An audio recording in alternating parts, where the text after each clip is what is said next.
Hello, everybody, and welcome to the Scratchy Audio. Jake, unplug, please, because you are disrupting the Preseason Bluehead radio program.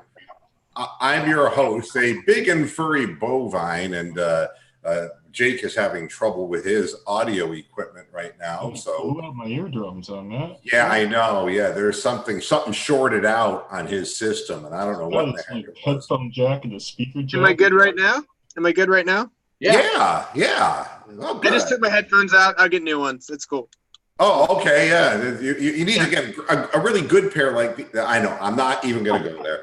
So, how's everybody doing today? Today we get the final Browns roster roundtable discussion as the wheels are in motion already as we speak. And it's always an interest. It's the most wonderful time of the year. Yeah. The Grim Reaper, the Turk, says, hand over your playbook. The coach wants to see him. Yeah. Trash playbook. That is not the kind of shit that you want to hear. Oh, man. So, here's what we know. David Blough was traded to the Detroit Lions. He was. Wow. Yeah. Now, this is interesting because Detroit got a look at him and said, shit, he's better than what we have. First of all, all the quarterbacks passing against their defensive practice didn't look as good as Blough. I swear to God, I really thought that Savage guy, the quarterback, Tom Savage, Savage. he looked like the Heinz ketchup commercial. The guy was the slowest quarterback. Anticipation. I mean, it was bad. Deborah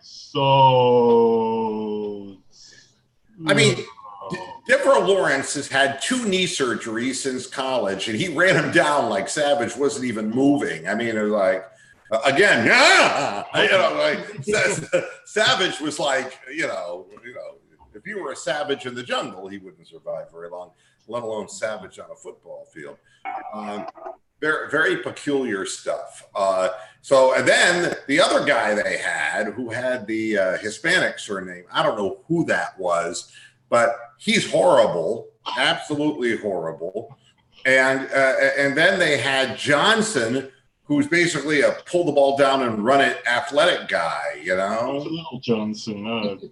Yeah, very, very short on talent too. So they obviously see something in David Blough, so it was kind of like a swap of 7th-round picks, but it's not clear what exactly happened, but good for David Blough. That's horrific for the Lions if Blough is better than like 2-3 out of their 4 quarterbacks, which you I didn't even think Gilbert Gottfried was that good, but Blough, when you throw away your first 2 passes or interceptions, the Lions go, yeah, we'll take him. Matt Patricia, it's like offensive genius. Him, yeah. That guy who throws the ball into a crowd for no apparent reason. We'll take him. Is Patricia bigger than Tony DeCalf, or are they about the same size? You mean Patricia Arquette or the coach of the Lions? The coach of the Lions. Oh, okay. I'm saying whether he's bigger than Tony DeCalf. I'll tell you, Patricia looks like a homunculus to me, but look it up. You'll know what a homunculus is. So that's the first bit of news. The next bit of news is something that I feel it's kind of a reading between the lines thing. Oh no, the cow goes between the lines. You got some hot take coming here, don't you? Well, I got one that kind of interesting. Guard Wyatt Teller came from the Buffalo Bills to the Browns, so we got him. All right, and he's going to press Cush for the right guard position. All right. The problem with Teller is that his mouthpiece Penn is not with him, and no, we're not even going to make But the way I look at it is, if he doesn't make it in football, he can always work for a bank. We're not going to make last name jokes. I thought you were going to make Helen Keller jokes, like what? Helen Teller, yeah. Helen Keller. I think what? I think they should have an orchestral arrangement before the game when he plays. It would be the Wyatt Teller overture. No, we can't keep doing this. At any rate, big scoreboard up there will just say Hike. Oh, I'm supposed to move now. Okay. All right. So being serious about this for a moment, they asked Freddie Kitchens what the Browns liked about Teller on film. Now, this is an interesting comment. Don't even have him in here yet. He's not Corbett. He's not Corbett. Yeah. Anytime he goes in the game, he brings a toughness to it. I think he plays with good technique most of the time. And I think he gives us some depth at the position in the short term. Ooh. Now, why is that clause added into this? Ooh, yeah, I'll buy it. I think because we're probably going to pick up somebody off the waiver wire, too. So I we'll can't. have this guy, and then we'll have waiver wire guy, and then they'll be our guards. And then, at the end of this thing, he is talking about, are the Browns more inclined to trade for players prior to the roster deadline, given the team no longer has the top waiver priority as they have recently? Here's Freddie's quote. I would say that it is no different than any other time during the course of the year. I think John and the organization has shown the innate ability to kind of stay ahead of the curve on things that we really wanted. I don't think this is any different. If there's a player out there that we feel like we definitely need, we will go get him. So, it's all kind of very vague general speak. I'm amazed nobody in the press just sat up and said, what do you mean in the short term? You just got this guy. What is the long term? And here's what I think. You're not really that amazed. This is the Cleveland press we're talking about. I set myself up for failure by doing this all the time. And I'm going to do it one more time. And people say, you're wrong again. But I'd rather have a take on something. I'm not Nostradamus. However, I am Moostradamus, which means I'm a cow trying to predict the future. And I'm wrong a vast majority of the time. And I'm Brogstradamus, and I will tell you when I'm right. Yeah, that's right. I mean, we will remind everybody the 1 out of 1,014 times that we're right. Here's what I think. I think that the Browns are trying to make a play on Trent Williams. I really do. I think the Browns are going full bore, all out to try to patch up the offensive line problems once and for all. Yeah. Does the deal get done? Maybe not. But I do believe the Browns are trying to trade for an offensive lineman. The reason I say that is we know Callis is gone because of concussion protocol issues. We know that the Browns are not thrilled with Cush. Cush was a guy, and I'll read again from Freddie's presser. I mean, hardly what we would call a ringing endorsement. Exactly. He basically said, let's see if I can find this in here because it is well worth the quote. Prayers and thoughts to Adam, who is about ready to get hit by Dorian, it looks like. All right. On if guard Eric Cush is still in line to get the first shot at right guard following the trade to acquire Teller. Here's the endorsement. Eric is our right guard as we speak, but we haven't even had Wyatt on the field yet. My first inkling would be to say yes, but we haven't seen Teller on the field yet. We still have 4 practices to get through. We'll see where it all goes. Even though training camp is ended, there is always competition. There's always going to be competition while I'm here. I think you get the most out of everybody when you run it that way, but he is the right guard as we speak. I don't believe that Eric Cush is going to be the right guard to start out the season. And I don't think Penn and Teller, either of them are. I really seriously believe the Browns are going to make a move and bring in a starting offensive lineman. Too much rests on this.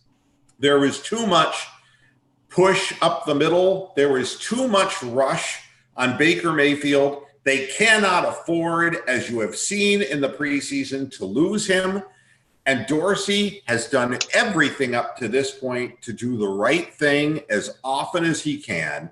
If it's humanly possible, I believe a deal is going to get done.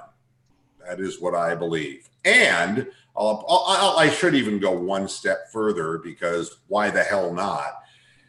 Looking at the offensive line the way it stands right now, if Cush is the starter, what is the depth chart at the right guard position for the Cleveland Browns? Yeah. Next. I have that utility guy in Corbett that can't do anything right, but he's not trash at everything. So, well, look at this. Who are the other two right guard as it stands right now in the depth chart? Do we remember who they are? Seaton and Witzman or whatever. Witzman is bye-bye. So Seaton may, but that's not the right guard position.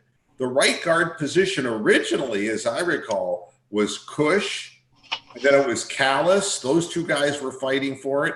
Yeah. And then there was, oh my gosh, I'm trying to remember who the other two were. I think that Cush will be a guy who stays, and I think Teller will stay. Yeah.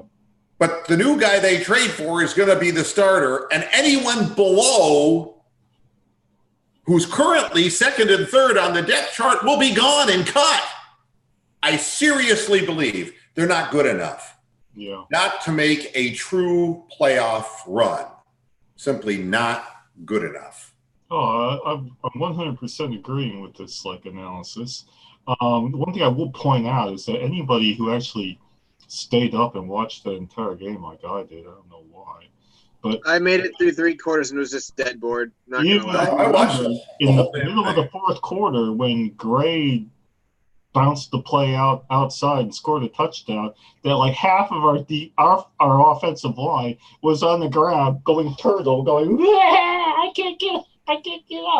Do the Bluto. Oh, I'm sorry. I mean, the offensive line was literally gatoring on that play. Yes. String Detroit Lions blew out 4 of our guys on the ground, and we have the most useless blocking tight ends known to mankind. I mean, Yeah. Well, even really horrific yesterday. They are non-blocking tight ends. Oh, they're horrific. the pass play that garnered a touchdown to Dontrell Hilliard took forever to develop, and his original pattern was messed up, and he bounced the pattern out. And thank God that the quarterback had time to throw the football, because that play would have been blown up in the regular season. That's what you call a preseason touchdown, because that play got all messed up. They're saying how wonderful Dontrell Hilliard looked. Well, I mean, he's serviceable, but I don't think that he's anything more than that. And what makes it even more difficult is Dearness Johnson fumbled a punt. And I mean, how many people knew that Sheehy was going to struggle mightily in this game and fumble a punt? He nearly backed into an official one time going off the field. Yeah, he hit him. There's no way he was ever going to make this team. In over his head. I mean, a small college product. He had a great moment. That's the everyman moment of the Browns. But if he gets on a practice squad somewhere and then learns for a whole year, then maybe he'll have a chance next year somewhere. But, his height, everything's over his head. Yeah, exactly right. Tacklers. DeAndre Johnson. First. Yeah, you go first. I do have a point about Johnson versus Hilliard right now that I want to follow up on when you're done. All right, DeAndre Johnson made the mistake that many young players in a final preseason game make, which is if you're standing on the 7-yard line, let the ball drop and go into the end zone. All right? If the ball is inside the 10 in the air, for God's sakes, just let it. For God's sakes, Mark. Yeah, I mean, that's just it's common sense. For God's sake, just let the ball bounce. Yeah, Ironside explaining this. All right, for those people who are not familiar, Ironside, the old television series from the 1960s, which was our friend Raymond Burr. Yeah. Yep. And he was in a wheelchair, and he ordered everyone around, including Mark, who was his African-American manservant, correct, who was liberated from prison. And Mark, take a piss for me. Mark, hold my dick. Mark, do my laundry. Mark, I mean, it was just this never-ending assault. And for Christ's sake, Mark. But yeah, the first Set thing. me up with Della Reese, Mark. Oh, sorry, wrong show, Mark. Disregard that, Mark. I want a black magic woman. The bottom line is DeAndre Johnson did two things wrong. He didn't let the ball bounce to go into the end zone. And two, he looked upfield before he caught the football. And that little instant that the ball dropped, it went through the breadbasket and out. Okay? Big mistake. And that's something that hurts him. And I'm going to get you in a minute, Jake. But Giuseppe, he almost fumbled one that he ran back all the way. You can't catch the ball with your body. You got to catch the ball with your hands. And the best punt returners use their hands. And if you're trapping the ball in your body, a little wind current, a little thing that drifts the ball, a little left, a little right, it's going to hit off, your equipment. You're going to fumble it. So go ahead now, Jake. What do you have to say about D'Ernest Johnson? Well, is it more of a concern for Hilliard that he had, 17, 18 snaps, 12 touches? Or is it more of you're guaranteed a roster spot, just get into the feel of the game? Because you played him as your main back. You did not test Johnson at all. Is that a concern for Johnson or Hilliard? I don't know what to think about that. Well, we're going to talk about this. Let's batch this with other players. Look, Freddie Kitchens came out and did a mea culpa because he said the Colquitt would be punting, and lo and behold, it was Gillen who was punting. And he said that Greg Joseph would be kicking field goals, and lo and behold, it was Austin Siebert. Well, the coaching staff and everyone decided, we're going to see, it must be close. That what I can say is this. Gillen is a guy who they intentionally had holding for Siebert. And I think Siebert is is it Siebert or Seibert? Because I'm getting it both ways. I was watching the WEWS broadcast, and they're saying Seibert. So I got to believe that that's the Cleveland feeds. Is it Seibert? It was Seibert at Texas. I don't know if he had the nerve to correct him if it was wrong, but let's go with Seibert. Well, okay, I'll give you the definitive answer on that. If it's a German name with the second vowel being an I, it would be Seibert.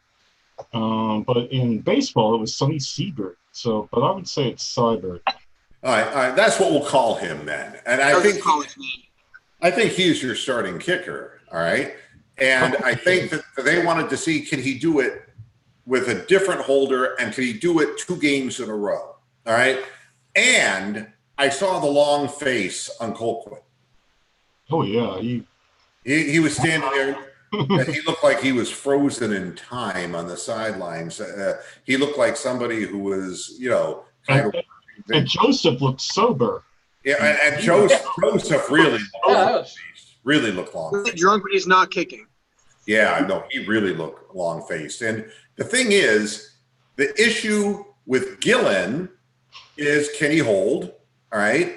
And the analysis from Freddie Kitchens was, his hang time wasn't as good this week as it was last week. However, it was on par with the average in the NFL. I would think Gillen has to be above average as a kicker in order to get the job because of his lack of experience as a rugby player in holding for the kicker, for the place kicker. Your question is to say, why didn't D'Ernest Johnson get reps? And I think partially because Dontrell Hilliard got none during the season because of the injury, the hammy that took him out. He's been number 2 all the way through, and they needed to get him to hit holes, even if it was holes created by the second and third string offensive line. D'Ernest Johnson will make the squad on the basis of special teams and as a punt returner. Sheehy Giuseppe, contrary to Brian, who I know got all over me, he insisted that I said that Sheehy Giuseppe was talentless and had no business being in the NFL. And I never said that. What I did say is that he would be one of the cuts and one of the casualties come cut day because, again, and I didn't need to see him fumble. It isn't that. It's that his pedigree, lots of guys can run fast in a straight line, but the real question is, should they be playing professional football? And I think that young man is going to need a lot of work. And he would have to be so damn good at what he did to be able to make an NFL roster right now. I mean, if there was a developmental league like the NFL Europe used to be that I even went to watch, back in the day, that would be the great place for Sheehy and about 5 or 10 other on this team. That Tiki Senko, I think, who actually is a developmental European player, and a few other guys. But just because you're saying that Sheehy's not good enough to make the team doesn't mean you're hating on him. No, I mean, nice guy, isn't he? I thought it was a great moment for him, and I don't think that he'll. I'd be surprised, really surprised, if he makes an NFL roster anywhere. Yeah. For the University of Phoenix, it's a tough climb, and especially it's possible to go to a small school and be a large talent. I mean, I don't think that anybody in the draft back when looked at Jerry Rice and said, fuck him, he's from Mississippi Valley State. I mean, he was considered the best receiver in the draft. Or Khalil Mack, for that matter, going to Buffalo. Buffalo, right. I mean, these things, it is possible to go to a small, University of Phoenix may be a little bit extreme, as far as a small school, but there is talent to be found at the Division I and Division II college levels. It is possible, but he lacks size. He lacks experience. He's not going to block a lick. And honestly, we never really got to see what he could do at wide receiver because we got to worry about guys who have a chance to make the team. And we're no clearer, because that's what's coming next in this discussion, is we're really no clearer at wide receiver, except you can say, Hyman played his way off probably. Oh, yeah. Yeah, he's playing with Vince McMahon next year, if lucky. Yeah, I mean, he was in a position where he may have been able to make the team only because the team is short because of Antonio Callaway's, situation. I think that I'll say this. I think that if Hyman even caught that long bomb and scored a touchdown on that play, I don't think he probably would have made the team. I think he's just not the sort of guy that offers anything different from the other guys in the room or offers anything better from what we already Look at it this way. You have possession guys. Jalen Strong was cut. All right. Rashard Higgins is your primary guy who is a route runner, a possession receiver, and then Jarvis Landry. Those two guys can get open and catch everything that's thrown their way. And that's enough of those two. Yeah, but your speed is OBJ. Your speed is Callaway. We got to wait, 5 weeks in order to see him. And then you're starting to look at who runs best. That's going to be a huge criteria. So you have Braxton Miller. Yep. And what I got from Derek Frisbee was more of his Ohio State love. Yeah, stop that. It's embarrassing. It's open and shut. It's an open and shut case. Braxton Miller is your guy. And, Braxton Miller ran a 4.5, 4.55, 40-yard dash in the 2016 Combine. All right? If you're wondering why Braxton Miller didn't really get a lot of looks as a wide receiver and didn't really go very high, you can look at that number. Now, he turned that around on his pro day in Columbus and Ohio State by running what people witnessed was a 4.33, 4.35, or 4.36. But it wasn't laser timed like it is in the Combine. From what I've seen of Braxton Miller, and from what I saw of him as a quarterback in college, he is not lightning quick like a Lamar Jackson. He is not big and strong like a Terrell Pryor. If you're looking at guys who converted from quarterback to wide receiver. What is Braxton Miller? He's a good athlete, but he strikes me. I mean, he was tackled with ankle tackles. They talk about yards after catch. Sometimes you got to go through people, not just around them. But he is a guy who, if he is a legitimate 4.3, 5, 4.4 guy, runs better than some of the others. Derek Willis has size at 6'4". Yeah, he's a big Willie. Yeah. As opposed to a small Johnson, he has a big will. Exactly. Thank you. I've been waiting like 25 fucking minutes to make that comment. Well, it's coming down to the receivers. There's 4 decided despite Callaway not playing at this point. do you choose a guy who might be different in Willie's or a guy that is probably a better player right now in Montgomery? That's what it's coming down to receiver-wise. No, Montgomery was put on He's on the IR. IR. Yeah, he's gone. Yeah. They stashed him with a hamstring, and it's a curious move because Is it a real injury or not? Let's not go there. well, what is the ruling on the IR?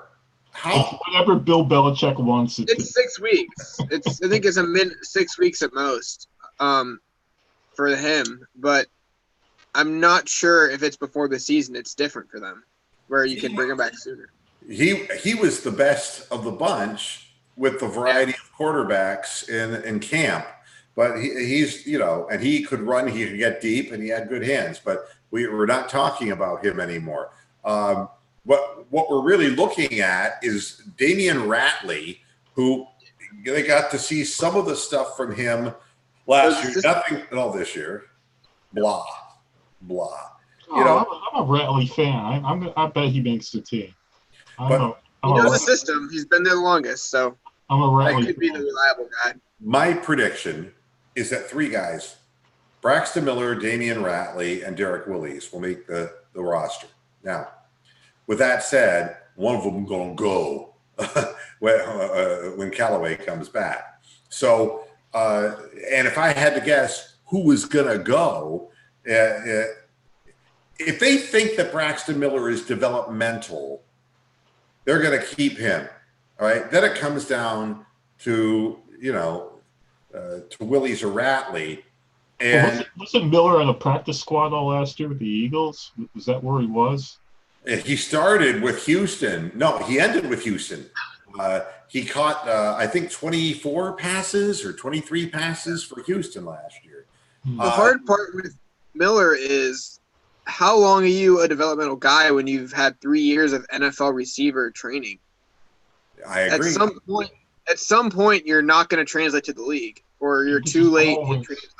Yeah, there's always younger, newer guys coming up after. Yeah, and I like him. He's from Waynes, Ohio, but, it's just one of those times where it's like you've had 3 years in pro systems to learn the position, and you were a quarterback. You could probably learn how to play the receiver position. He averaged 12 and a half yards per reception, basically. So it's not like he's a burner, all right? So there's been no evidence that he can beat people deep and that, unlike Terrell Pryor, who could outrun, he ran like Terrell Pryor one time, a 4.25, 4.3 guy, and he was 6'4", 6'5". Braxton Miller is not that guy. So Ratley, of the 3, Ratley is the faster, Willis is the bigger, and Braxton Miller, I don't know. So one of those 3 will be gone. But I think all 3 are going to make the squad, which only shows how we need our wide receivers to stay healthy, because it's going to be difficult to get men open based on that. Because that's a lot of receivers to keep on the roster. Where do you sacrifice it? Don't take us back to the hot tub time machine of no fullback.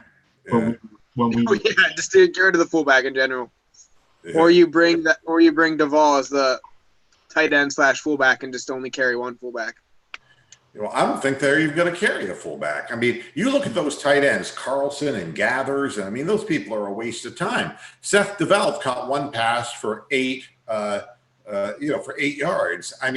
This is, that position we're also not loaded at. With the fact that Demetrius Harris will make this team is outrage. It's a little scary. It's a little scary. So, I don't know. We're a little. There are areas of need on this team for sure. Burnett will, get cut, and there's a number of guys on the defensive secondary who don't have a prayer, and they're saying that Gaines is going to make the team. I'm saying, gosh almighty. That wouldn't be the most pleasuring thing either.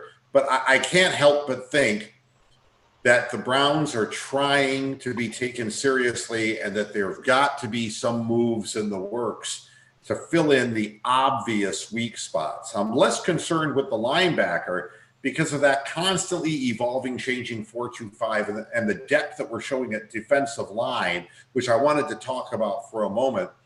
Devereaux Lawrence, who has been flashing all preseason, that really was kind of astounding, the disruption that he is showing from interior, which, I mean, can you imagine if he really, even if what he has is an explosive first step? Yeah. And if that's, somewhere. If that's the basis of what he's got, not the best technique, but just this amazing first step, he's going to be playing against some offensive linemen who, quite honestly, there's not a lot of depth in the O-line across the league. Teams that are 500 and under teams usually are that way because their quarterbacks are being pressured. And, we have Ogunjobi, and then we could spell him with Devereaux. And those two guys are capable of getting into the backfield. But, I mean, you look at Olivier Vernon, and then you look at Myles Garrett on the, and it's like, and then you've still got Sheldon Richardson. I mean, there is a lot of push on this line that we haven't seen from Cleveland before. So having potentially Ogunjobi and Devereaux Lawrence, two able-bodied interior linemen who can get into the backfield, wow. Lawrence is an extra starter. He is an extra starter at this point. That dude can play 90% of the teams in the league right now. Yeah, I remember back when Ataba Rubin played for the Browns, and and he was like a human refrigerator, but he'd get into the backfield, But all these interior linemen we've had have just been stood up at the line of scrimmage. These guys, there's a serious point of attack, and I can't help but think that the attitude of Freddie Kitchens, of Wilkes, has brought an additional aggressiveness because these guys were firing off the ball and they were playing serious football virtually all preseason long. There was the one game where they didn't look so good, and the coaches really rammed it up their ass in practice that week. And I think that's good because I didn't see the loafing that I've seen in preseason from the Browns in many, many years past. So I thought that was really kind of exciting to see. Oh, yeah. I mean, the training camp was a lot more rigorous, and the players enjoyed it a lot more than any previous one since, I don't know, Samu Tigliano, Yeah, well, I think that, Kitchens is no pushover. I'd say that, he came off as being roly-poly funny guy last year, but now that he's a head coach, he's cracking the whip, and I think it's all for the better for this organization. I think that's what we need. The next thing is Jamie Gillan, and this is one of these situations. This young man is going to be in the NFL. If the Browns keep Colquitt, because Colquitt's good at kicking inside the 20, may not have as much distance as Gillan, but he's a holder and a better timed holder for our field goal game, which God only knows we haven't had a good kicking game for field goals in what seems to be since Phil Dawson. I mean, it's just been really up in the air. But I think Gillen's going to land somewhere in the league. The thing that really kind of worries me, there was a kick that should have been blocked in the game that somehow went under the guy's arm because I don't think he could believe how close he got to Gillen. And there was no sense by Gillen. Gillen takes the snap and he does the, his thing. And I would love to have an analysis of how long it takes him to get the kick off. Because that's a rugby thing, what he's doing, because the rugby guys are used to getting creamed after they get kicked. And so the punters that have never played rugby before, that's a totally different mindset. They're like pussies compared to these rugby guys. And the position that he played at fly half is the most valuable position on the rugby field. I'm not a rugby, Right. but Yeah, a lot of it. I agree, Brian. Yeah. A lot of it comes down to they hold the ball and try to roll out whatever foot they are, and let the defenders get down there. So they kind of hold it and are willing to get hit if they have to, and they have a toughness. But at the same time, a lot of them don't learn the NFL fundamentals and just can boot it. So. Yeah, they can make the blocking rusher miss. They can deke them out or take them out. Yeah, I mean, punters normally, they're like statues. I mean, if he does that at any point, I'll be very upset. That'll probably happen at some point at the worst opportune time. I'm not really in favor of taking this guy's hammer unless he's been absolutely humongously great. I'm happy with Colquitt and happy that he's holding the kicks. But if somebody wants to take a chance on him, good luck to him. He seems like a nice guy and has loads He's of a talent. player. He's a player. Yeah. And the idea that he tackles is fantastic.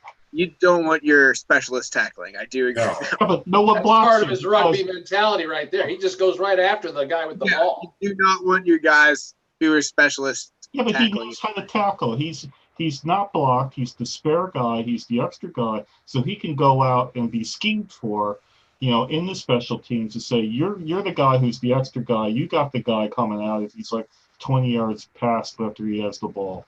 They could actually do a scheme for him where he makes saving tackles as a matter of routine. But I don't want that. I'd rather have Colquitt. I just want to say hi to some of the people in the chat room. Hi, how are you? Hi, how are you? Hi, how are you? What happened to Roxanne? She's usually around, man. She started. She was in the chat. She's watching. She said, up at the top. Oh. She turned her red light on, and then I don't know, got busy. Yeah, she said. No, that was Derek's mother. Somebody told her to bring her playbook, so. The turkey senator. Hey, we gave the ball to the running back, guys. It's an improvement. We gave the running back 12 touches. Big deal. Coach wants to see you. Yeah. Hi to Wable Brown. How you doing? I'm saying hi to Brian. Hey, Brian. I'm sorry about Sheehy Giuseppe. And you're right. It's Phoenix College, not the University of Phoenix. Two different. One you can get a mail order degree on, and the other one it just doesn't get sufficient water to water the lawn there.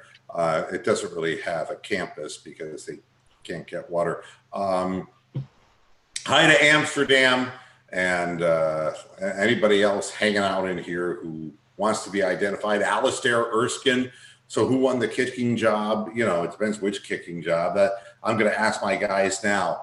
Gillen or Colquitt? What do you do? Well, definitely Colquitt. Colquitt. I mean, they must have trusted him enough not to have to kick. I feel like they really are putting him in that spot.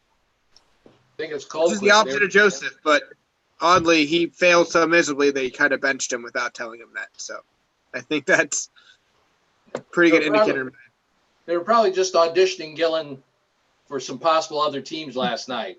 I think in their mind they already decided on Colquitt. Yeah. Brian was a little late saying, did Moo talk about Teller? Yeah, I did. I updated him. Yeah. So nice knowing me. Yeah, we got a hurricane coming this way, but it's coming right at Amsterdam. But by the time it comes over here, Amsterdam, the inland area, your house will bring down those 105 mile an hour winds by about 5 miles an hour and take the roof off your house. And you'll die in a bloody mess of human carnage. But see, on the west side, by the time the winds get here, they're predicted to be 25, 30 miles an hour. And we're just going to get soaked with rain. Yeah, the story's moving like 12 miles an hour. That's like Austin, Drew Forbes, running downfield. That ain't very fast. Yeah. So he got hurt, I believe, too. You're gonna get like 9 inches of fucking rain. So what storm's going for the roster spot of Avery? Because he is gone. Did they cut him? I don't know, but you're playing him in the 4th preseason game right now with the last guys. Yeah. Well, you don't. No, I don't agree. Yeah. Go ahead. I think he's still out there in the fourth quarter because somebody has to call the fucking defensive plays and organize the defense. Maybe. So that's why I think he was there. I think he was just there to keep everything together. I think he's definitely on the team. I'd be shocked if they cut him. They could maybe trade him. He's just not Flash to me, and I'm like, what happened last year? Is this a change in system? He just does not seem like the same player. I don't know what happened. Well, I think that happens all the time with players. The thing with Avery is that he was a muscle man. He was a weightlifter in school. He was a very buff kind of guy, a lot of power. There were questions. The real question on Avery when he was drafted had more to do with his playing in space. He was good at getting into the backfield as a rusher because he could use that body strength that he has.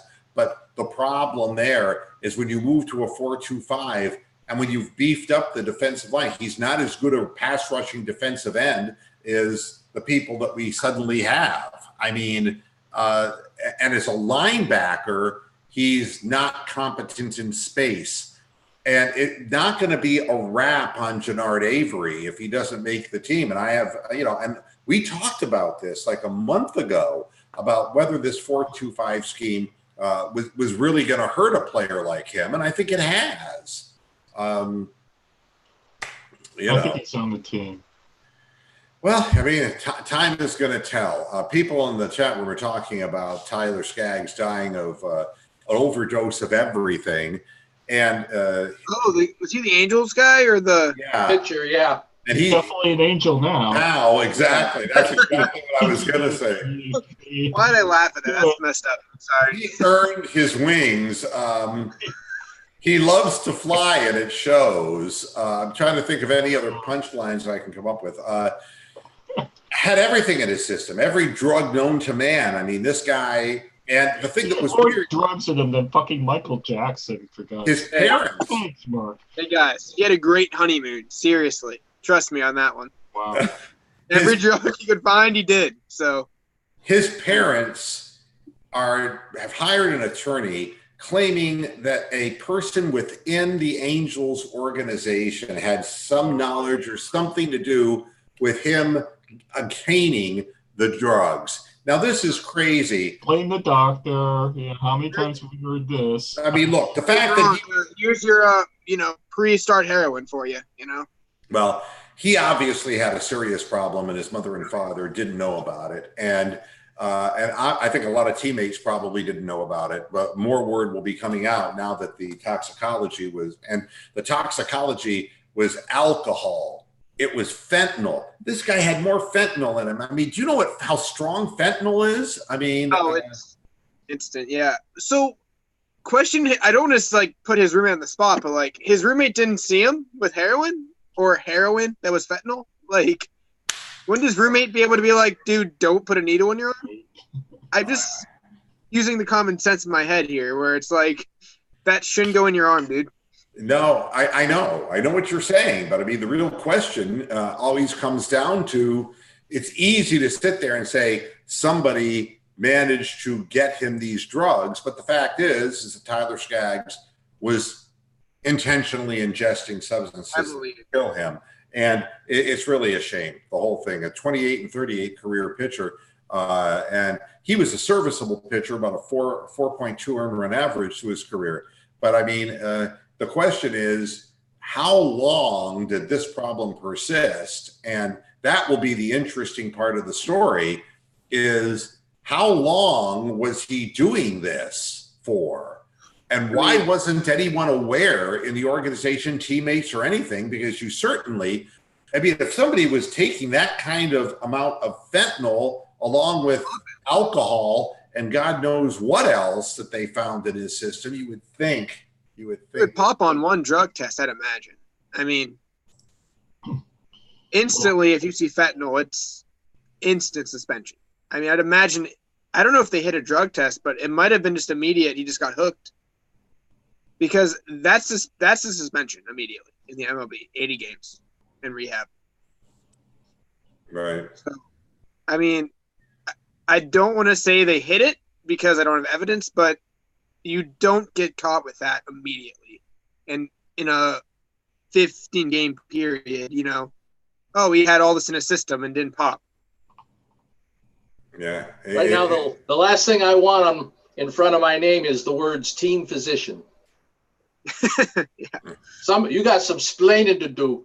Well, talking about one of the most pathetic things I've heard in my life. I didn't think that anything could be worse than Lonzo Ball's jump shot. But Lonzo Ball's rapping is worse than his jump shot. If you haven't heard the rap song that he has released called Last Days, you haven't lived. And I can't play it for you now. But the lyrics. He'll copyright you. Don't play it. He'll copyright you. Yeah, right. Yeah. You know, here's the what's being repeated. You know, I'm all about business. LA is going to regret their decision. And it's like, yeah, how many times have I heard that before? Johnny Manziel. He is dyslexic when shooting a basketball. I'm just being honest. Well, I mean, I see him shoot. Like, never has more been said about less. And, you know. Yeah. You know, and he ended up tearing a meniscus anyway. But if you have an opportunity, listen to that, and you'll just be shaking your big cow heads, you know. Meanwhile, in Dallas, the soap opera continues. Ezekiel Elliott, man. I mean, Jerry Jones is playing cowboy, literally. I comment about that. Yeah. I saw this headline that says, Jerry Jones, we will not negotiate with players. I'm thinking, that reminds me of Ronald Reagan not negotiating with terrorists. What did he do? He negotiated with terrorists. Yay.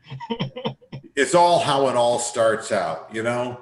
And with the Cowboys if they start out sucking donkey dick, then, you know, you'll see things change. But yeah, the Alzheimer's, Reagan forgot about his statement and just didn't know they were terrorists anymore. Yeah, exactly. I keep thinking he thought he was still on a movie set. He thought it was an 8-year performance. Yeah, that's what Jerry Jones reminds me of. You know, the lying bastard. So.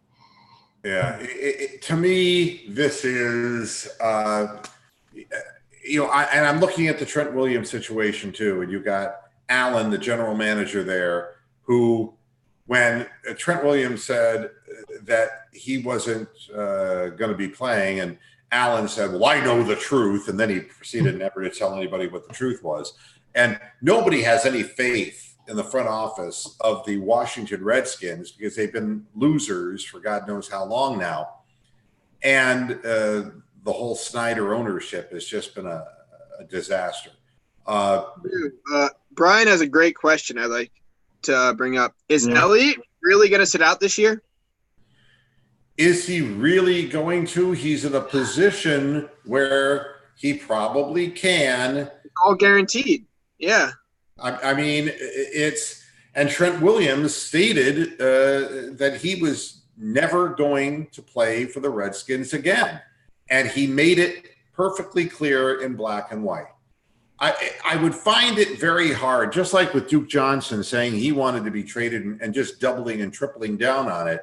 Trent Williams, the reason I'm thinking that Dorsey's looking at him, Trent Williams, is because he has just made it eminently clear that if you don't get something for him, he is just going to sit. And he will be in just as much demand next year or whatever. I mean, the fact is he's a top offensive line talent, and he does not want to play in Washington anymore, period.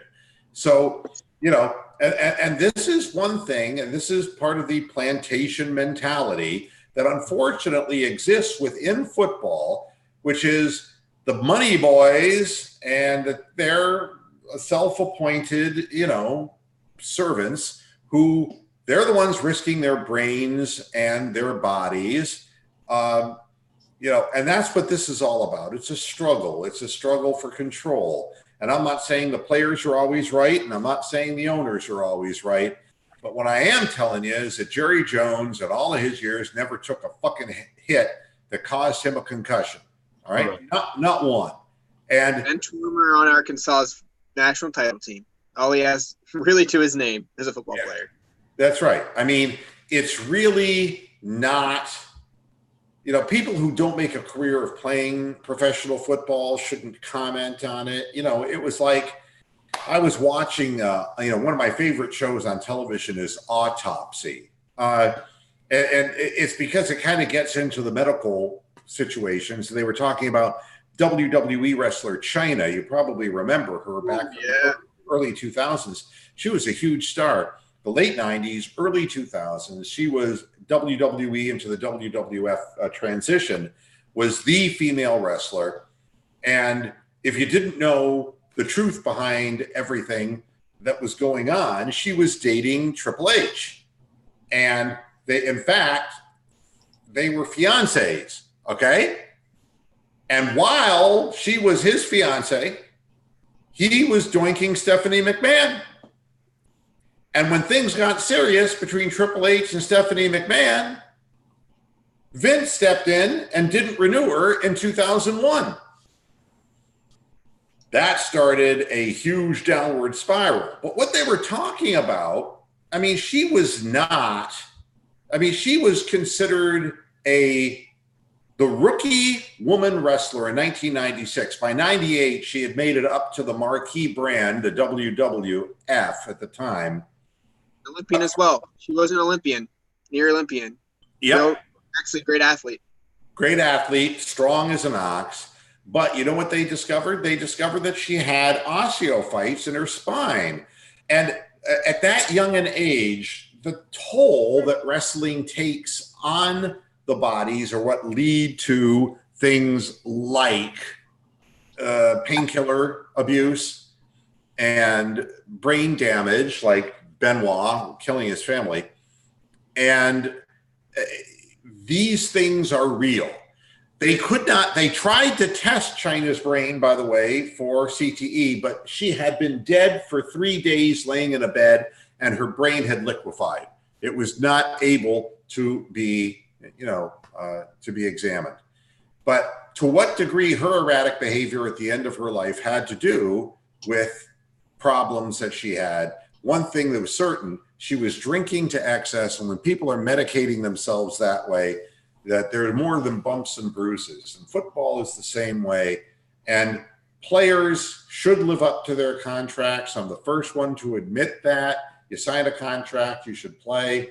But at the same time, it's kind of hard to side with these rich white guys who really think that they own the players. It is an unfortunate, needless kind of attitude. But yeah, Jones is saying he doesn't expect that Zeke will miss the entire season, but of course he feels that way. And that's the way Alan feels about Trent Williams. But the truth is, I don't believe Trent Williams is ever going to play for the Washington Redskins. Somebody can look this up, but is there a link between Dorsey and Trent Williams? Like, were they like mates? There is no link there. My curiosity is what the link is between the Browns' current front office and the Washington Redskins. Whether there is. Go ahead. Look at Gronk, and he actually hinted at the NFL drained his creativity, drained his interests. So when players do make a living and do get a brand outside the league, at some point you really have to pay above their pay grade, because these guys, Gronk is never going to struggle to find a podcast and get 5 million subs immediately. He does not need the football anymore. So you're going to have to pay up. And he wants to wrestle now. And the salary cap in the NFL is strict, as in it's only hard cap really in team pro sports. So these guys get these brands in the NFL. What do? They can just walk away and make more money like Pat McAfee did. It's not hard to get a brand outside the league. Yeah, the thing is, you got a short amount of time to make that brand happen. In the NFL, your career can be over in a heartbeat, one play. So, and the damage that is cumulative, you got to strike while the iron's hot. Meanwhile, Jerry Jones don't have to strike anytime. He's got the most profitable, a football team franchise in the NFL. So he sold the oil rigs. Let's be honest here. No, he's still cashing on that. Yeah. I mean, it's really hard to threaten an owner of the Dallas Cowboys because, my God, all the jersey sales and everything, the Cowboys have traditionally really been huge as far as their marketing that way. I wanted to speak specifically to Brian because he sent me an article that was an interesting article. I want to finish the show up with this. And this is from one of his basic conservative websites called Lead Patriot. Should an elderly woman be jailed for feeding stray cats? One community said yes. All right. And the story is about a 79-year-old woman whose neighbors left their cats behind and abandoned them. And so she fed the cats. And so the cats were, in essence, living a feral existence, Correct. but that she was leaving food out for them. All right. And this is just outside of Cleveland. So this kind of, the woman got 10 days in the county jail, 79-year-old woman, for feeding cats. All right. And this was in Garfield Heights, Ohio. So the question is that right or is it wrong? All right. I'm going to tell you what I just got in the mail today, Brian. I'm talking one-on-one with Brian. And I got a mail from the Homeowners Association here where I live saying that they're hoping that I made some kind of an oversight because the lamp in front of my house is not illuminating, and they're giving me 60 days to do something about it, or they're going to fine me $15 a day up to $6,000. Because your lamp ain't illuminating? Because my lamp is, and yeah, I love lamp. It's not illuminating. So, yeah, so it's like, well, thanks for letting me know. And, it's like, now we certainly hope that's an oversight. It's like, no, I did it just to fucking piss you off. I love leaving my house unilluminated. I love being less safe. I love being able to give people a clear path to my front door without illuminating and scaring them away. I do it on purpose. These people are assholes. Let me tell you about people in government in general. They're little Hitlers, all right? They're little Hitlers because they don't have the power that Hitler had, but if you give them a little, they take it a long way. Here's the truth. It is illegal to feed stray cats and dogs under the ordinance there in Garfield Heights. Here is the thing. The woman received 4 citations and continued to do it, and it was basically on the 5th citation that they carted her away to jail for 10 days. Oh, I mean, the whole story is not so much a story of government run amok, which is how conservatives would look at it. It is more the character of people who gravitate toward positions like, commandants of homeowners associations. They take a certain relish in being able to walk around people's properties when they're not home to see if something is defective. One time they got me because I didn't have drapes in my garage. I said, who in the fuck has curtains in a garage? Why are you looking in my garage, you fucking pervert? You see, but they have to justify their existence. And they justify it by putting their nose in where it really doesn't belong. So my answer to your question is, if I get 4 citations, I get 1 citation from the Homeowners Association, I'm not going to let them fine me $6,000 for a fucking lamp. I'm going to get the lamp fixed. But I'm also going to tell them that, by the way, I did it just to piss you off because I know that you needed to feel important. And I hope I helped you in that way to give you a little bit more self-confidence and a little, the feeling that you really are doing something for a fucking reason, as opposed to trying to enhance your own sense of personal strength and power. Hey, by the way, I will be the first to say I do work for a land bank, which does evaluate homes. And yeah, it is that way. So we do have to hold certain standards. And if we do see somebody cutting grass off their property, we do have to fine them because they don't own that property, despite that person not cutting their grass for 5 months. So yeah, it is that bad. I work for the government, so I will say that. Look, there are standards. I mean, if you go through a neighborhood and somebody's not taking care of their yard, period, and it's, you know, and it's creating a problem with pests or whatever, then yeah, I can see it all. But every homeowners association and places that I've ever lived in, the people who gravitate into those positions are people who really like to stick their nose into other people's business. I've had to evict a handicapped lady for not having her grass under 5 inches. And we evicted a handicapped lady in a wheelchair. How could you do because that? The commissioner said so. And I had to do it. I'm just saying I had to do it. Because the commissioner said so? Yeah, county commissioner said so. I had to do it. It was a law passed in the village, and I had to do it. So, I mean, I don't like doing it. I don't want to do it, but... Isn't that kind of what the people at the switches and the gas chambers in Bergen-Belsen and... I mean, I got the order to gas 1,000 Jews in the shower, so I went ahead and pulled like my career. No, that's what I do, though. I make the calls, I go make the visits, and I have to tell them that they are. That's tough, man. Yeah, go ahead, Bronk. That's the Psych 101. Anyone who's had Psych 101 at university will know the Stanley Milgram experiment, where they had the person throwing the switches, and there was another person that was an actor was pretending to answer questions wrong, and every time they answered the question wrong, the person threw an increasing voltage of electric shocks on them. And the whole point of the experiment was to see how far up the scale of electric shocks that the person would keep throwing, because the invigilator would tell them that they had to do those shocks.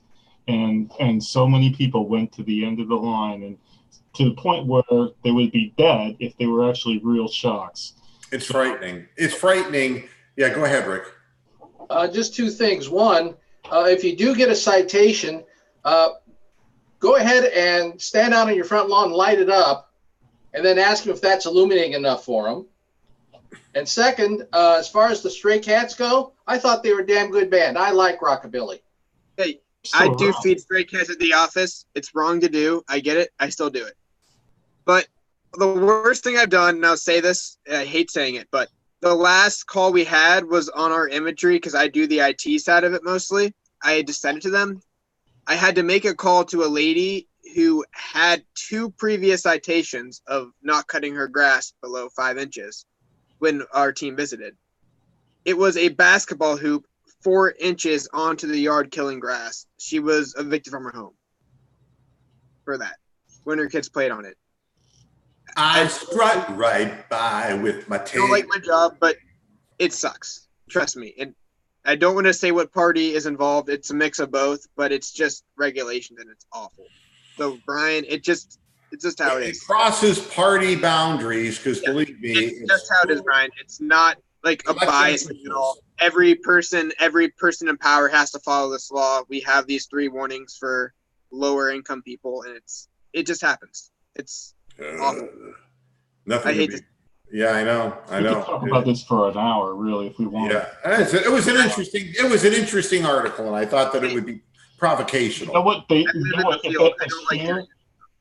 If that was in England and you had that situation, the correct procedure would be for that person or for those person's neighbors who have seen this what's going on, phone up the Royal Society of Cruelty to Animals and get the inspectors out and take all those animals into care and hopefully adopt them or kill them. That's what should have been done. Yeah, and it's a shame. 5 citations, and then they arrest you. So I have... You know what's worse? The person who's feeding the cats, the person who abandoned the animals gets nothing. Yeah, they are at fault. They're gone and free, and and that really sits wrong with me too, because I know that's where Brian's coming from. That's a criminal offense here. We're both animal supporters, and it's obnoxious. It's hateful that somebody would do something like that. So nobody wins in a situation like this, but they come up with rules, and it's their job to enforce rules. And I'm normally a rule breaker by nature, but what I've learned is you start fucking. There was a guy, and I'll tell this story, and I'll got to get off the air. up in Carolina, there was a guy who moved in, and he decided that there wasn't enough lighting around the perimeter of his house. And instead of consulting the Property Owners and Homeowners Association on how to go about putting the lights in, he put in what looked like runway lights. And it was crazy. People coming over the mountain. Blades landing. Fucking blind people. It was weird, And this guy, he actually painted, because he didn't like how fast cars were going by. He painted in the road himself, slow down. I mean, this guy was going against the grain. And he also cut down trees. Now, he said, I want a better view. And it's like, you can't in a goddamn forested area that's surrounded, your property is surrounded by protected land. We have a river that's behind us. And that river and all the woods behind it, we don't own that. I mean, that is protected by the government. You start chopping trees down without permission, there is a law in place by the Homeowners Association. You can only trim trees to a certain height. You can only trim so much off the top, and they will grow back, but then you trim them again. You don't cut down trees. This guy went through the whole 9 yards. The Homeowners Association came down on him like a ton of bricks. Now, that guy, they made his life miserable. Made his life literally miserable. And the fact is, I've learned that, it's easier to get the goddamn light illuminating and working than it is to sit there and argue with a bunch of people, because the clock's ticking, and technically it is something that needs to be repaired. But the bottom line is, when it gets into things like abandoning animals, I wish that there was something that could be done about people who said that they would take the responsibility of taking care of their pets, and then they turn around and do something like that. Those people deserve something, Yeah, I think we're all in agreement on that the original abandoner is at fault and has committed a criminal offense. Terrible. So what country you live in? All right. Well, I'm done. I got to get the hell out of here. Hey, you guys were great on the show today. Thanks. We're going to find out within, I think Saturday, tomorrow, 4 p.m., that's going to be all the cuts. They're going to start this evening, and they're going to go into tomorrow. Any trade activity, we're going to see that too. We'll see if anything comes to pass, and we'll be talking about it come Monday. So, how many games is Tampa Bay going to win? All three of them? I'm sorry. I'm thinking Jameis Winston. So maybe he'll steal it. Thank you very much. Thank you. I'll be here all week. No, I think the Indians win this many against the Rays, the big 0. And the reason is I'm seeing their offense starting to falter again. Now that Jose Ramirez is gone, the number of runs is diminishing suddenly, and it will play into the hands of the Rays. I'm not looking forward to this any stretch of the imagination. We'll see what happens. We'll definitely lose Saturday night because they're the national game and I'm watching them. So they will. Oh, there you go. So definitely lose on Saturday. Of death. Thanks, sorry, Mark, there's a loss. Thanks, everybody, for tuning in to this edition of Moohead Radio. Back again on Monday. We'll be talking about the NFL rosters around the league and if the Browns picked anyone up or if they traded for somebody. Hopefully a couple of tight ends. Let's get some tight ends in here. All righty. Take care, everybody. We'll see you next time. Until then, hasta la vista, pasture heads. Good night.